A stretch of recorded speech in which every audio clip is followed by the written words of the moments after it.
tidak pernah rugi kalau kita bergantung kepada Allah. Tapi sebaliknya, kalau kita bergantung kepada manusia, kita pasti rugi. Mana maunya, Bu? Bergantung kepada Allah atau manusia? Mana maunya bergantung kepada Allah atau suami? Ingat ya, ini kepeng di semama melalui Allah dan lunas. Wah, kesenangan jemaah lagi ini. Assalamualaikum warahmatullahi wabarakatuh.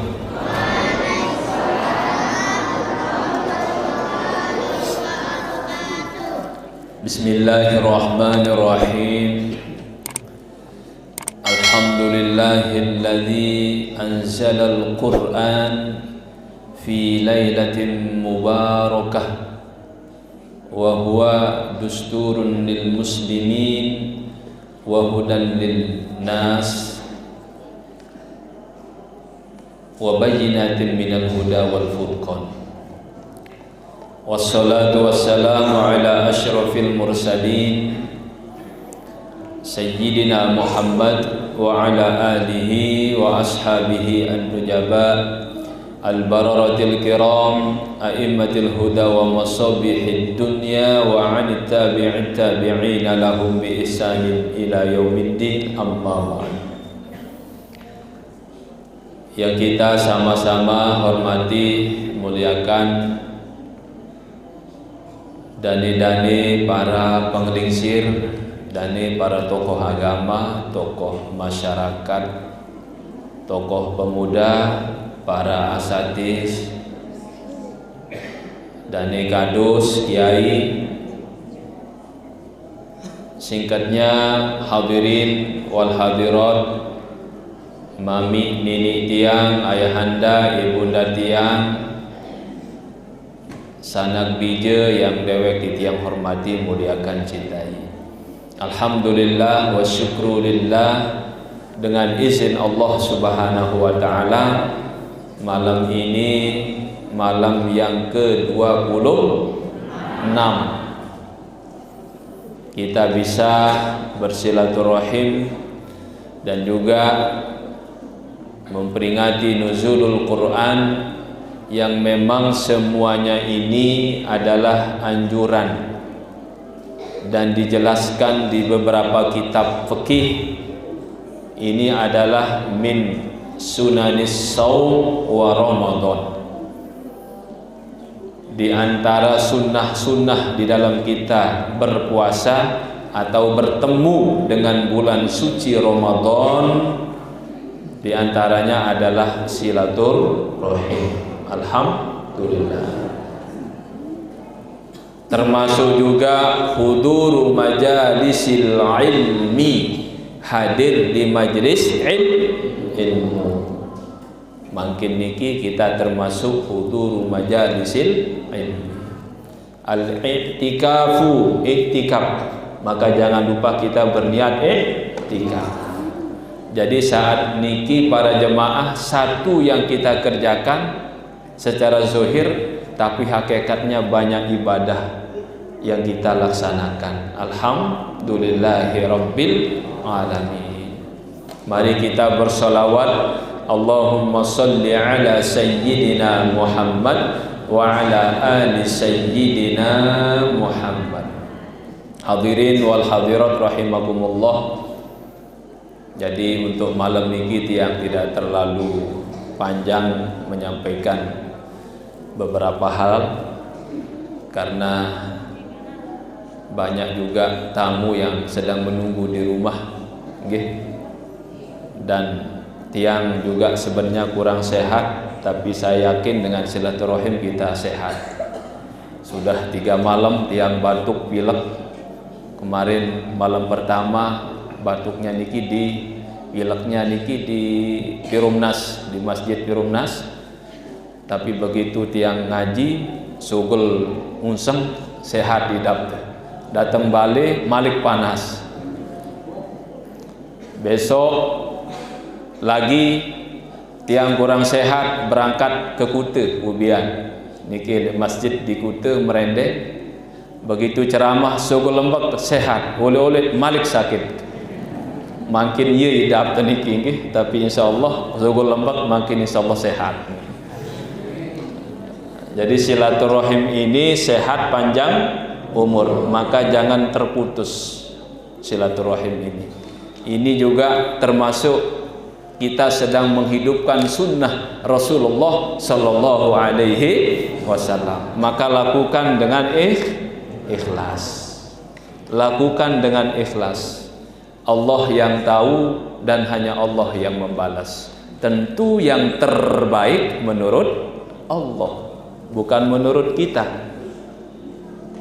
Kalau kita lakukan silaturahim ini semata-mata karena Allah, kebetulan Tiang Pelungguh sebagai calon, entah itu calon kepala desa, calon dewan, calon bupati, calon gubernur,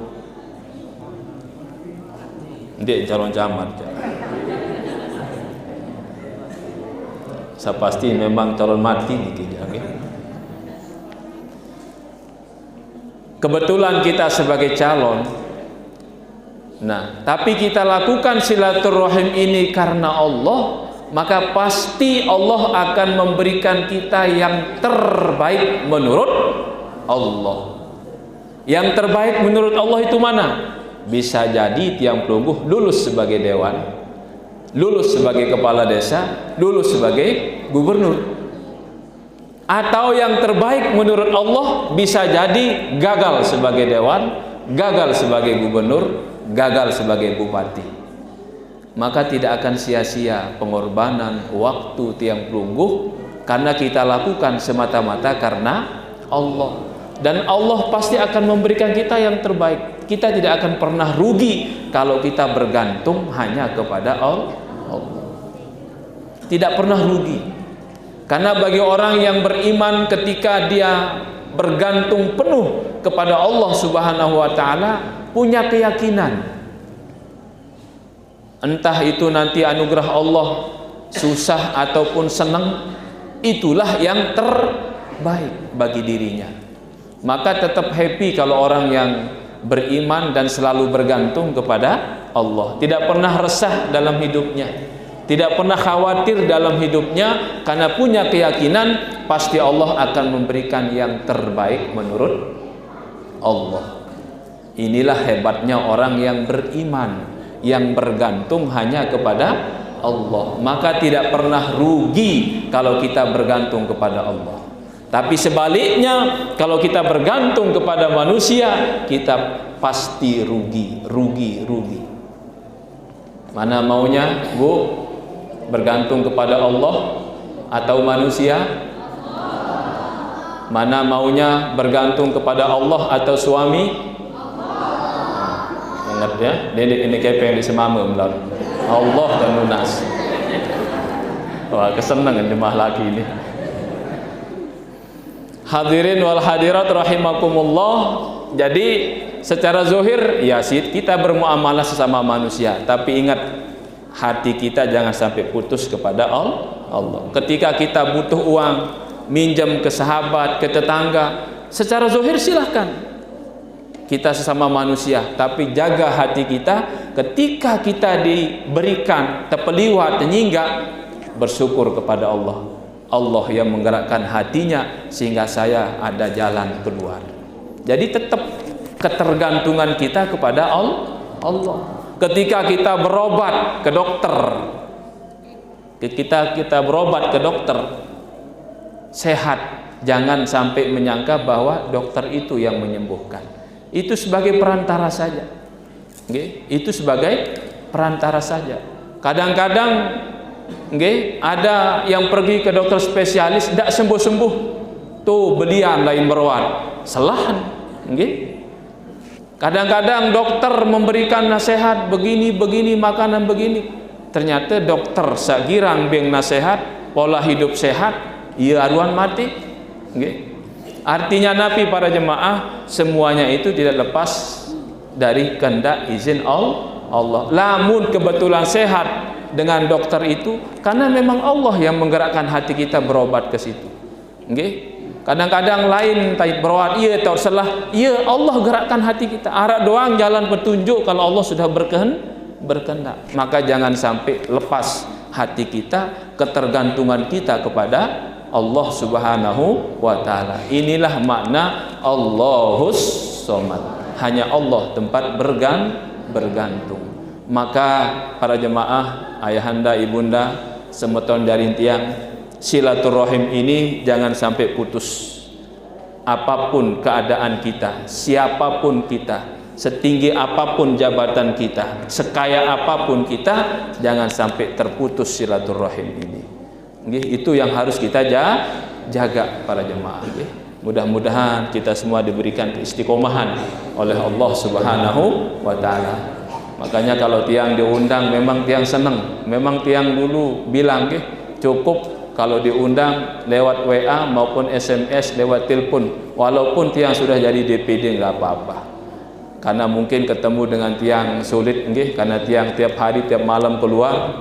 Karena makin niki semakin banyak undangan tiang, makin lama tundang terus hendak ke penuhin perasa-rasa kan bahasa masyarakat. Wasa jadi DPD mundin milih tundang. Padahal sirin duit undang. Tiang nuzul malam sak kedua sampai malam sak ke-20 siwak. Lemak nggih. 2 siwak masih harap baik dan niki. Nah, pokok saya hadir di sini ane lebaran dan bareng buka isi ini. Jadi hadirin wal hadirat rahimakumullah, itu sebabnya kita saling mempermudah. Tapi memang seperti yang disampaikan oleh Ayahda tadi, nggih, Ustaz Haji Abdullah, memang adab itu memang perlu kita jaga karena memang itu syarat kita untuk mendapatkan keberkahan. Lagu marantan tiang ya ampun jarak berdait balik mondek saling telepon kadang-kadang di sini berdait berjanji ada doang kegiatan-kegiatan mendadak nggih, sehingga tiang bebaskan cukup lewat telepon, lewat WA maupun ada juga yang mengatur jadwal tiang nggih. Karena memang adab niki penting, memang harus kita jaga. Itu syarat kita untuk mendapatkan ilmu yang barokah nggih.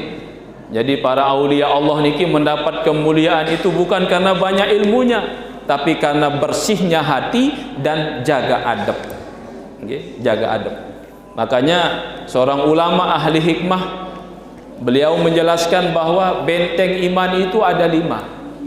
Pertama adalah yakin, kedua adalah ikhlas, ketiga adalah mengerjakan perkara-perkara fardu, keempat mengerjakan perkara-perkara sunnah, dan yang kelima adalah adab. Tapi syaitan akan menghancurkan iman itu bukan melalui keyakinan. Syaitan akan menghancurkan iman itu pertama melalui adab. Adab dulu. Nah, kalau adab ini tidak diperhatikan oleh kita semua, maka akan menjurus merembek kepada perkara-perkara sunnah. Kita akan entengkan perkara-perkara sunnah. Kalau perkara-perkara sunnah ini kita entengkan, maka akan merembek kepada perkara-perkara fardu. Kalau perkara-perkara fardu ini kita remehkan, maka akan merembek kepada keikhlasan. Ikhlas sudah jauh. Kalau ikhlas sudah jauh, maka akan merenggut keyakinan kita. Maka adab ini sangat penting. Hadirin wal hadirat rahimakumullah. Jadi kalau untuk tiang tidak apa-apa nggih, kalau tong-guru lain silahkan nggih, memang adab itu harus kita jaga nggih. Namun tiang memang langah tedait niki nggih.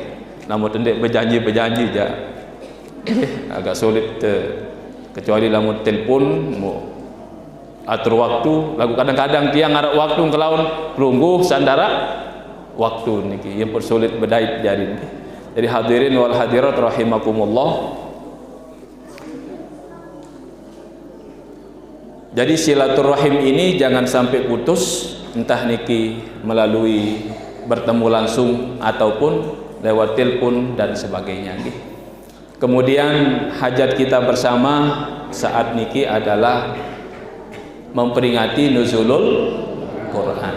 Kita tidak bosan-bosan memperingati nuzulul Quran karena memang Quran ini adalah petunjuk bagi tiang pelungguh dan satu-satunya kitab suci yang dijamin kemurniannya oleh Allah Subhanahu wa taala. Menjadi kebanggaan tiang pelungguh Al-Qur'anul Karim ini.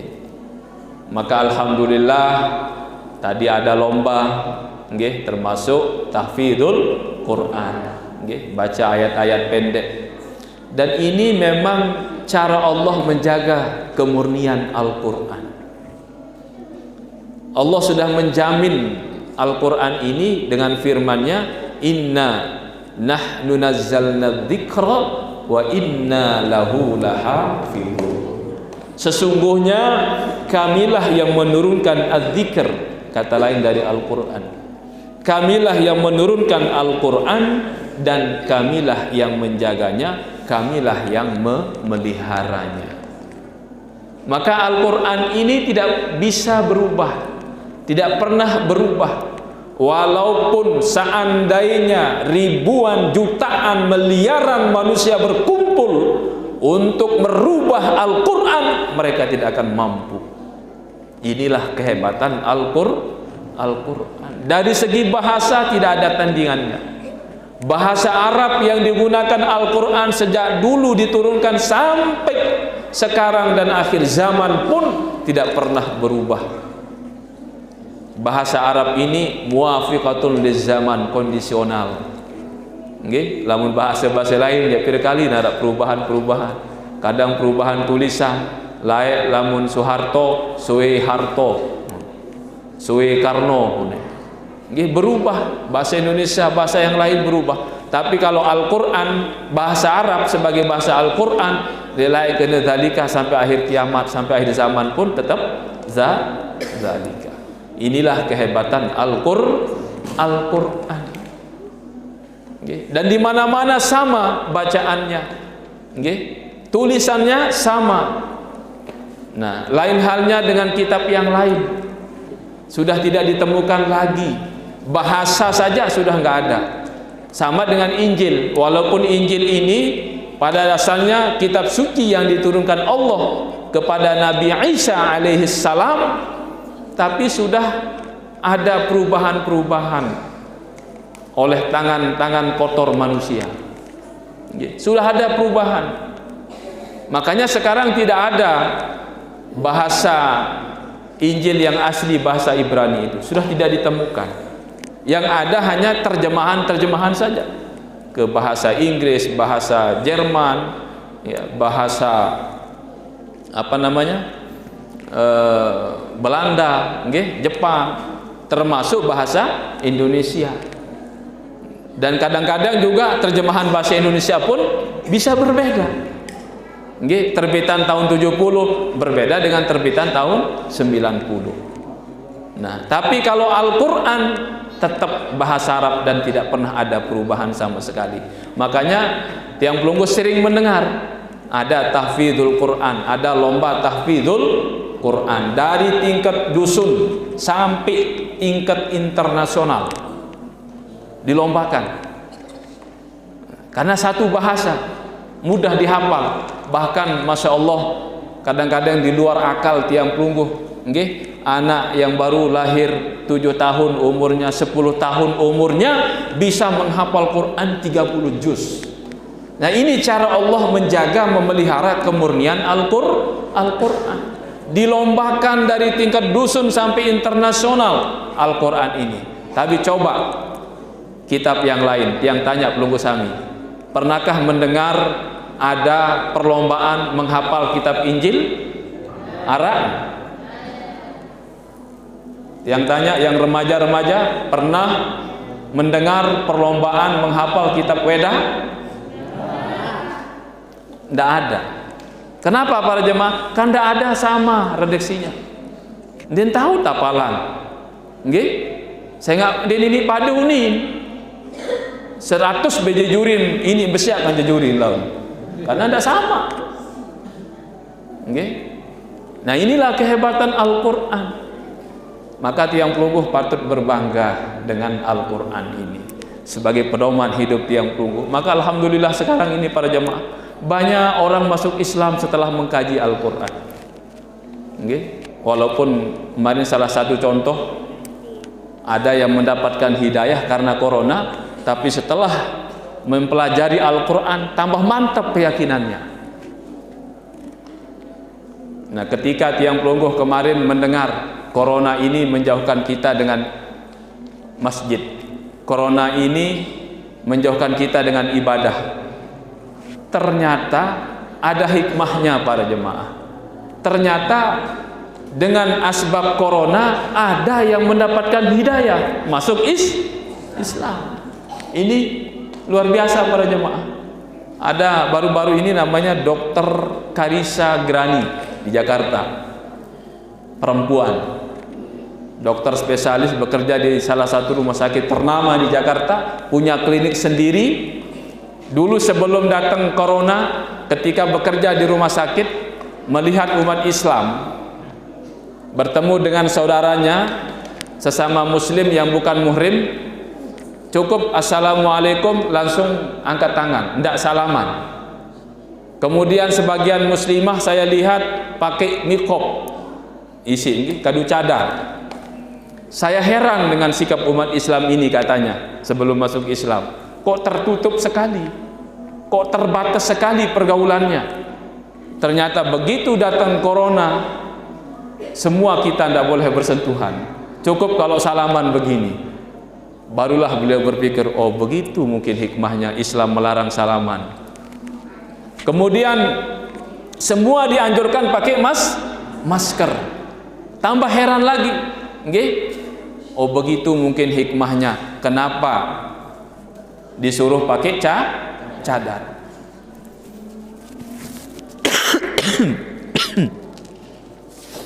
Ternyata para jemaah, ini hikmahnya. Akhirnya beliau tambah penasaran dengan Islam ini. Coba buka browsing di Google, okay, tentang wudhu. Karena sebelum umat Islam sholat berwudhu dulu. Ternyata berwudhu ini adalah protokol kesehatan. Okay? Sebelum sholat berkemumur, menghirup air di hidung, cuci muka, cuci tangan, cuci kaki, bahkan cuci rambut. Lengkap, itu minimal dilakukan oleh umat Islam 5 kali sehari. Sebelum datang corona, ada peraturan protokol kesehatan, umat Islam sudah mengikuti protokol kesehatan lebih awal. Betul tidak? Ini luar biasa. Berwudu. Maka ada teman tiang, nggih, ada teman tiang, sahabat tiang, beliau namanya Mangku Pastike. Itu beliau agama Hindu, mantan Kapolda Bali, mantan gubernur 2 periode, kemarin nyalon sebagai anggota DPD dapat, dan satu komite dengan tiang. Sebelum paripurna saya ngobrol-ngobrol dengan beliau. Apa kata beliau? Saya kagum dengan ibadahnya umat Islam. Kenapa Pak? Saya bilang, iya, saya lihat sebelum sholat dia berwudu. Berwudu itu luar biasa katanya. Berkemumur, menghirup air di hidung, cuci tangan, itu protokol kesehatan sesungguhnya. Maka saya yakin kalau umat Islam ini jarang kena corona katanya. Nah, cuma belum dapat hidayah masuk Islam saja. Jadi hadirin wal hadirat rahimakumullah, Dr. Karisa Grani ini kagum dengan cara berwudunya, kebersihannya umat Islam. Kemudian coba browsing lagi tentang sholat. Ternyata gerakan-gerakan sholat ini mengandung kesehatan. Nah, beliau teliti sesuai dengan latar belakang kesehatan. Okay? Karena ilmu beliau ini adalah berlatar belakang kesehatan, maka teliti tentang gerakan sholat ini juga semuanya mengandung kesehatan. Maka beliau tidak ragu-ragu bersyahadat masuk Islam. Walaupun keluarganya belum tahu. Beliau diam-diam, suaminya belum tahu. Okay? Tapi ketika beliau pisah tidur karena dikasih tahu sama temannya di rumah sakit, kalau sudah masuk muslim ya jangan berhubungan dengan suaminya karena non muslim. Ya, beliau baru berpikir, wah ini berat sekali berarti tantangan saya. Tapi saya sudah bersyahadat. Akhirnya terpaksa pisah ranjang, tidur di kamarnya anak-anaknya. Tapi ketahuan tengah malam sedang tahajud, baru takbir Allahu Akbar, sejadah ada di depan. Begitu dibuka pintu, ditemukan sedang sholat. ternyata baru diketahui suaminya ini benar sudah masuk Islam. Kemudian saat itu dipukul, disiksa, dianiaya, karena tanpa pengetahuan suaminya. Tapi Allah memberikan pertolongan kepada dokter Kadisa Grani, akhirnya sampai ke pengadilan dan diputuskan bercerai. Dan beliau happy, tetap senyum, walaupun harus berpisah dengan suami yang ia cintai. Tidak apa-apa, yang penting beliau ini bisa mempertahankan akidahnya, keyakinannya, agamanya yang baru. Setelah beliau membandingkan antara kitab suci Al-Quran dengan kitabnya, ternyata keraguan yang selama ini yang beliau temukan, jawabannya ada di dalam Al-Quran. Coba arak kira-kira saat ini marak niki, sanggup berpisah dengan suaminya, sanggup berpisah dengan suaminya yang ia cintai, yang ia sayangi, hanya untuk mempertahankan akidahnya. Karena bagi beliau berprinsip, apalah artinya dunia ini, suami, keluarga, tapi pada akhirnya nanti kita mendapatkan azab Allah. Nah, ini kehebatan, kekuatan iman. Dalam jangka 2 bulan beliau bisa membaca Al-Quran, sholat. Namun tiang pelungguh wangonek terjadi umat Islam, kadang-kadang 10 tahun, 20 tahun, puluhan tahun detman tahu baca Quran. Beliau niki luar biasa. Maka hadirin wal hadirat rahimakumullah, bercerita tentang kehebatan Al-Quran ini tidak akan habis-habisnya.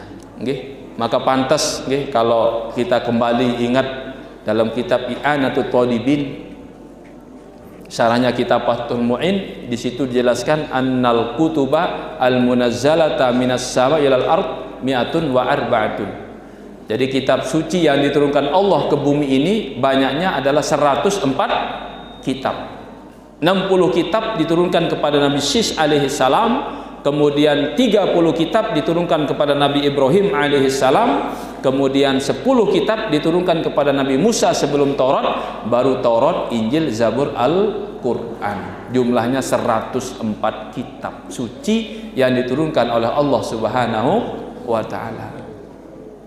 Walikul wa ma'ani likullil kutub majmu'atun fil Quran. Masya Allah.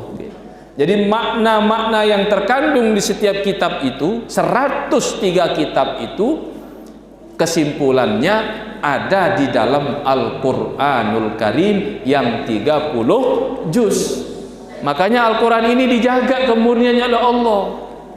Kalau kitab-kitab yang lain sudah tidak ada yang murni.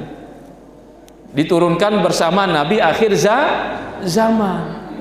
Ini yang harus kita pegang, karena Al-Quran ini sudah lengkap, bercerita bagaimana kisah-kisah masa lalu dan kisah-kisah yang akan datang, pelajaran yang masa lalu dan pelajaran yang akan datang, semua lengkap diceritakan di dalam Al-Quran. Bagaimana keangkuhan Fir'aun, lupa diri karena diberikan kekuasaan oleh Allah Subhanahu wa ta'ala, kemudian dihancurkan oleh Allah Subhanahu wa ta'ala. Fir'aun mencari kebahagiaan lewat kekuasaan, lewat jabatan, tapi tanpa dibarengi iman dan amal soleh, fa innalahu ma'isatan dongka, firman Allah, dia mengalami penghidupan yang sempit, tidak pernah merasa puas, tidak pernah merasa bahagia. Akhirnya Allah hancurkan Fir'aun, dan itu diabadikan dulu.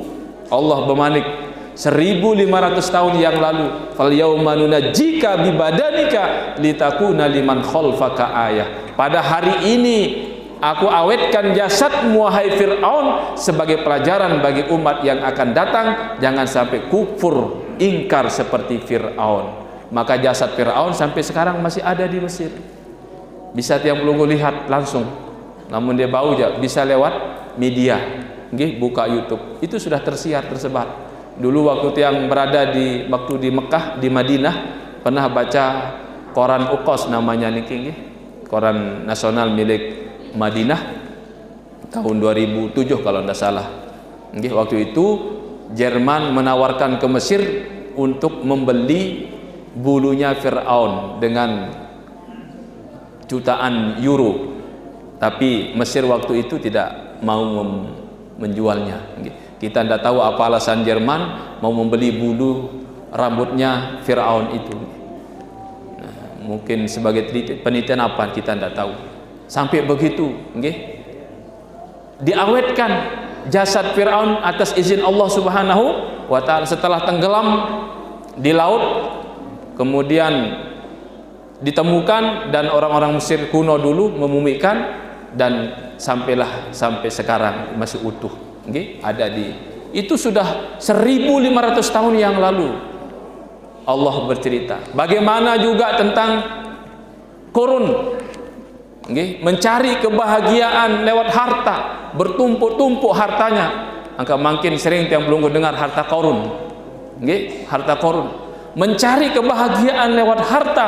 Fa innalahu ma'isatan dongka, karena tidak dibaringi dengan iman dan amal soleh, dia mengalami penghidupan yang sempit, tidak pernah puas, malah sombong, angkuh. Akhirnya bumi terbelah, Korun dan hartanya ditenggelamkan di dalam tanah, dan bencana tersebut dinamakan bencana likuifaksi, dan itu terulang dulu di Sulawesi.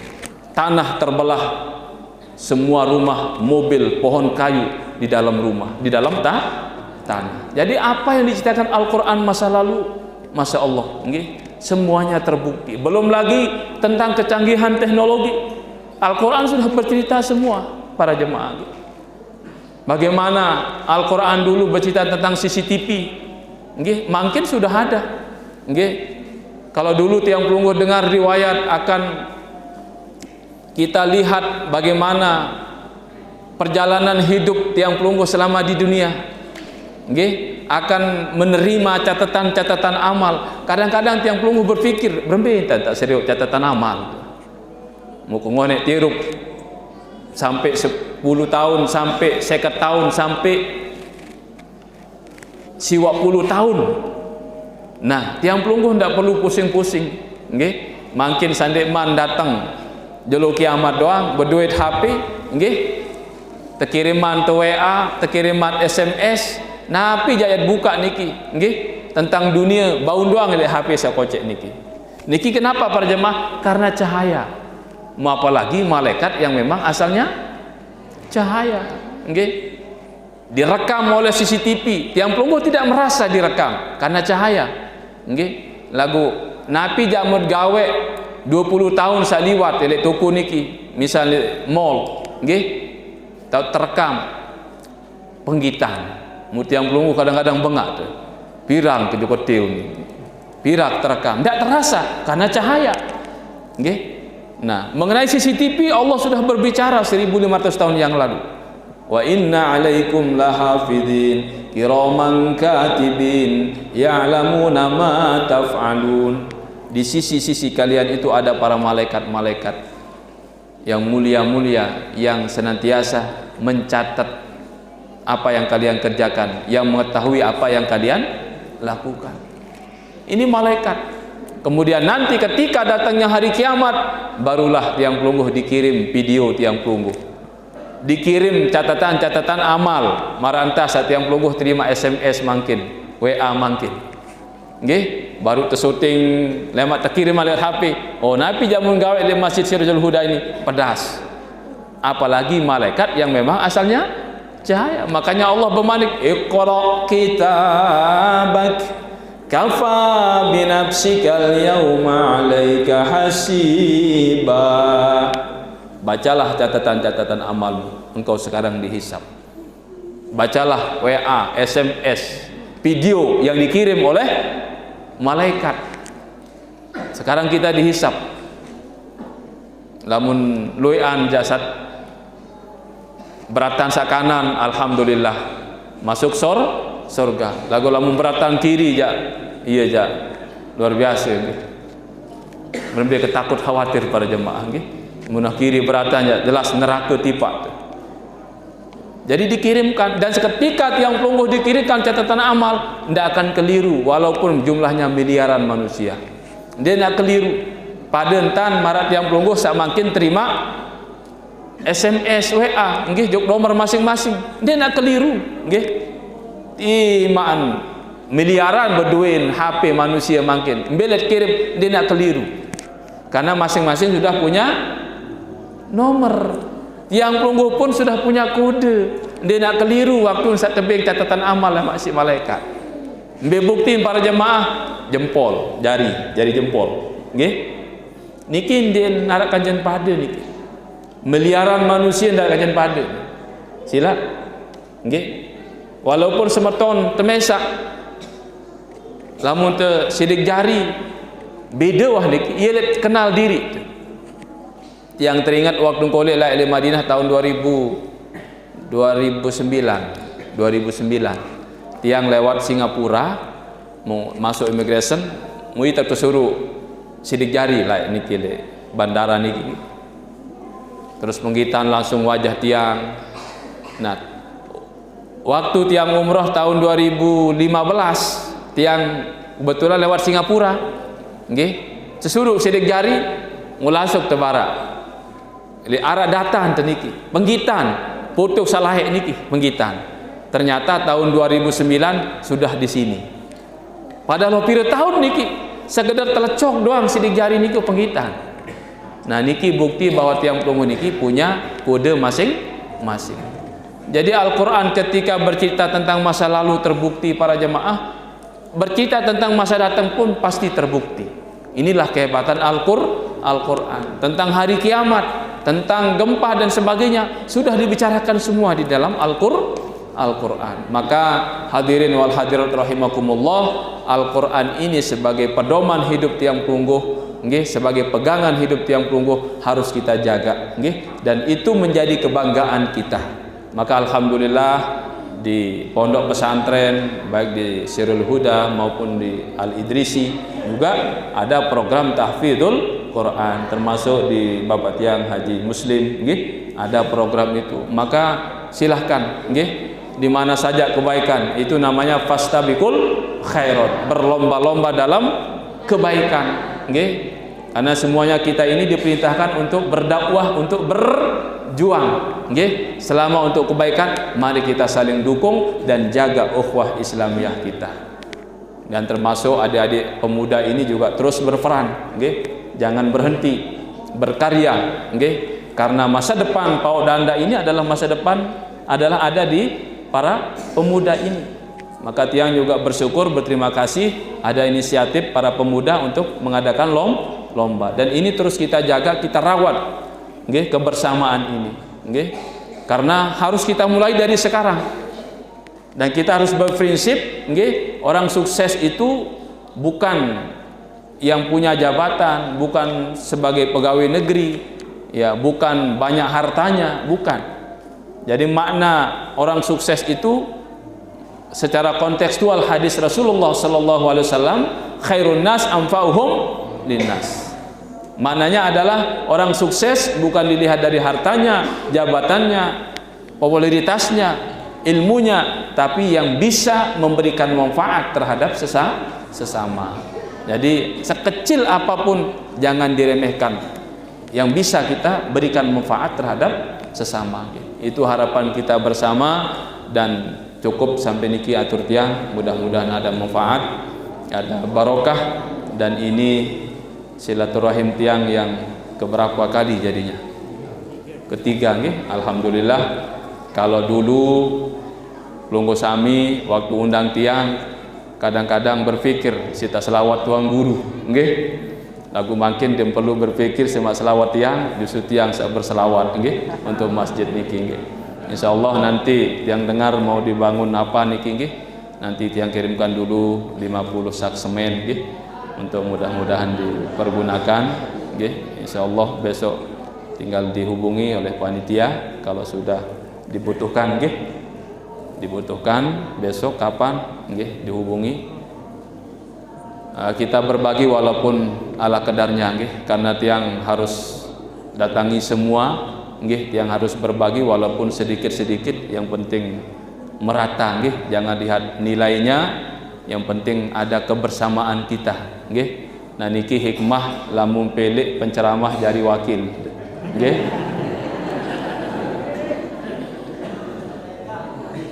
Lae Dek ku habe man ajin sabun karena ning kanggo endah. Nggih. Dek bedoe endah. Nggih. Mun layak munara undang-undang tiang pertemuan memilih jero kok ja borong kok datang. Terlalu hina menurut tiang. Karena kita bukan mau mencari jabatan tapi perjuangan. Nggih. Jangan samakan dengan yang lain, tiang bilang. Tiang tidak suka. Kalau mau milih dengan ikhlas silah, kalau tidak terserah. Tiang juga tidak pernah bertujuan untuk itu. Kita sekadar berniat berjuang. Jadi tidak jadi Allah yang mengatur. Yang penting kita silaturahim karena Allah. Biar kita tenang, biar kita tidak stres. Ini kadang-kadang sanggup sandak bangkan sampai 5 hektar. Nggih. Pokok misalnya mau, kadang-kadang dia nyemau, ya biar stres. Karena ketergantungannya kepada manusia. Tapi mari kita bergantung kepada Allah. Anak muda ini terus bangkit. Oh, jangan pesimis ya. Jangan pesimis. Orang bisa jadi dewan, kenapa saya tidak bisa? Oh, tidak ada uang. Jangan bergantung kepada uang. Allah semuanya yang bergerakkan hati manusia. Nggih, bukan uang. Nah, maka kita juga dekati Allah Subhanahu wa taala dan pasti Allah akan berikan kita yang terbaik. Lulus tidak lulus terserah. Yang penting lurus niat kita untuk memperjuangkan agama, untuk memperjuangkan masyarakat. Itu saja, nggih. Nanti setelah kita diamanahkan, ya kita berbuat semaksimal mungkin, nggih. Dan jangan hiraukan kalau sudah kita berbuat maksimal mungkin, pasti ada tantangan, nggih. Pasti ada cacian, itu resiko sebagai top leader, nggih. Sebagai terdepan itu harus siap dicaci maki. Entah itu kepala desa, entah itu Pak Camat, entah itu bupati, entah itu Pak Kadus, bahkan kiai juga harus siap dicaci. Pada antara gaji kiai masih harus siap dicaci. Nggih, karena terdepan itu resiko. Tapi kalau kita tidak mau, siapa lagi? Nggih. Sehingga bahasa ulama hikmah, seandainya ada seorang ini sebagai top leader terdepan, nggih, menyambung siang dan malam bekerja untuk masyarakat, harus siap dicaci maki. Nggih, harus siap dicaci maki. Nah, tapi yang penting kita sudah berniat, nggih, berbuat dengan tulus, nggih, terserah. Itu resiko. Jangan balas cacian dengan cacian. Ketika kita difitnah, jangan balas dengan fitnah. Ketika kita digibah, jangan balas dengan gibah. Stop gibah dengan cara jangan kita ikut gibah orang lain. Stop fitnah dengan cara jangan ikut kita memfitnah orang lain. Sebab kalau kita digibah lalu ikut menggibah, balas dengan gibah, apa bedanya dengan orang-orang yang suka gibah? Tidak ada bedanya. Kalau kita difitnah lalu kita balas dengan fitnah, apa bedanya dengan orang yang suka memfitnah? Tidak ada bedanya. Maka ketika kita difitnah, jangan balas dengan fitnah. Justru balas dengan ucapan yang baik. Nikilah ciri hamba Allah. Tapi kalau kita balas dengan yang tidak baik, belum masuk dalam hamba Allah. Karena salah satu ciri sifat ibadur rahman, hamba Allah itu adalah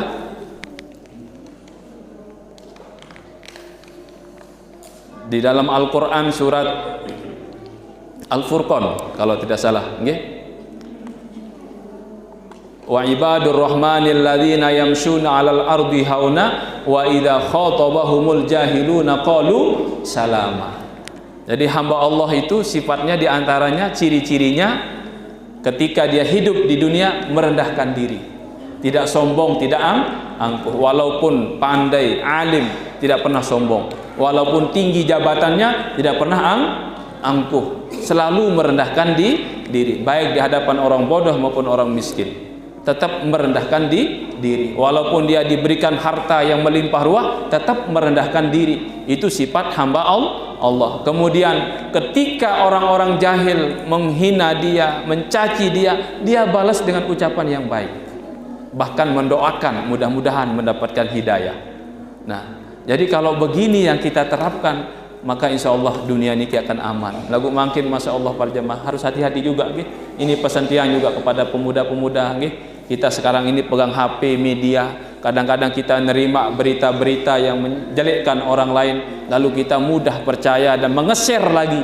Ini bahaya, apalagi itu sesama saudara Islam. Jangan mudah, karena makin niki dengan mudah ada rekayasa-rekayasa, video, tulisan dan sebagainya, gambar-gambar dan sebagainya. Jangan mudah terpancing. Jangan mudah kita ini terjebak dalam saling memfitnah, saling menjelekkan, lebih-lebih terhadap saudara kita sesama Islam. Karena Rasulullah berpesan dulu, kafa bil mar'i kadziba idza kalima bi kulli ma sami'a. Cukup orang ini dikatakan pendusta besar, pembohong besar apabila dia mendengar sesuatu tentang kejelekan saudaranya sama Islam, lalu dia percaya, lalu dia sebarkan ke orang lain lagi. Ini termasuk pendusta besar. Makanya kita harus hati-hati. Kita teliti dulu, jangan mudah percaya, tabayun dulu. Ini anjuran Al-Quran sebagai pedoman hidup tiang pelunggu agar terawat ukhuwah Islamiyah kita terjaga, terpelihara, dan itu yang terpenting, dan itu yang kita bawa sampai ke kubur. Besok tidak ditanya tentang apa-apa kecuali siapa saudaramu, bukan ditanya tentang organisasimu, bukan ditanya tentang partaimu, bukan ditanya tentang kelompok, tapi yang ditanya adalah saudara. Tapi gara-gara organisasi kita pecah, kita saling menghina, kita saling meremehkan, saling memfitnah, gara-gara partai, gara-gara kelompok kita saling hujat. Naudzubillah. Tidak bisa kita jawab pertanyaan malaikat mungkar dan nakir. Makanya kita harus hati-hati. Semuanya adalah saudara kita, sesama Islam. Setelah kita berkalimah la ilaha illallah Muhammadur Rasulullah, itu adalah saudara kita, dan jangan ada kebencian terhadap saudara kita sesama Islam. Ini yang harus kita jaga hati kita. Rawat ukhuwah Islamiyah kita, barulah kita akan meraih yang namanya Idul Fitri. Baik hubungan kita kepada Allah dan baik hubungan kita sama manusia dilatih selama sebulan penuh ini. Mudah-mudahan tiang pelungguh mendapatkan kemenangan. Idul Fitri, kembali suci lahir dan batin. Dan tiang mohon maaf yang sebesar-besarnya kalau ada kesalahan, kehilafan selama ini. Yang sebagai wakil pelunggu SAPMI, sebagai representatif masyarakat Nusa Tenggara Barat, tentu banyak kurangan, banyak kehilapan, mohon untuk dimaafkan, dan mohon doa supaya tiang diberikan keistiqomahan untuk berdakwah, karena dakwah ini adalah esensi kita, tugas kita yang utama. Kalau jabatan-jabatan ini adalah sampingan-sampingan, jadikan wasilah perjuangan, tapi dakwah ini tugas utama kita. Dan itu harus kita junjung tinggi, iman dan amal soleh yang terpenting dalam hidup. Mohon doa supaya diberikan keistiqomahan. Amin ya rabbal alamin. Al-Fatihah.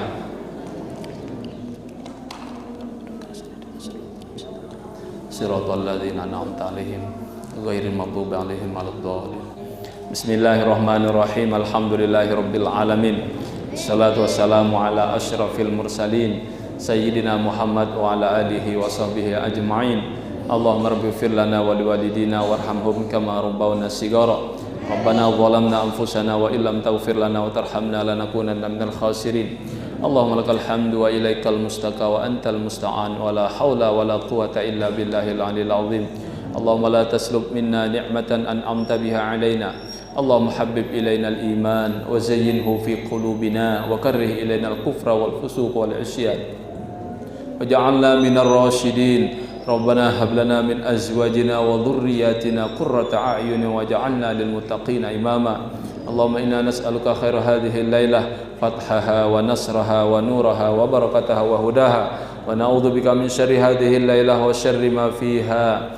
Allahumma innaka afuwun karim tuhibbul 'afwa fa'fu 'anna ya karim, fa'fu 'anna ya karim, fa'fu 'anna ya karim. Rabbana atina fid dunya hasanah wa fil akhirati hasanah wa qina adzaban nar. Subhana rabbika rabbil izzati amma yasifun wa salamun alal mursalin walhamdulillahi rabbil alamin. Bisiril Fatihah. Ampura Agung Senampura. Wallahu muwaffiq ila aqwamit thoriq. Wassalamu alaikum warahmatullahi wabarakatuh.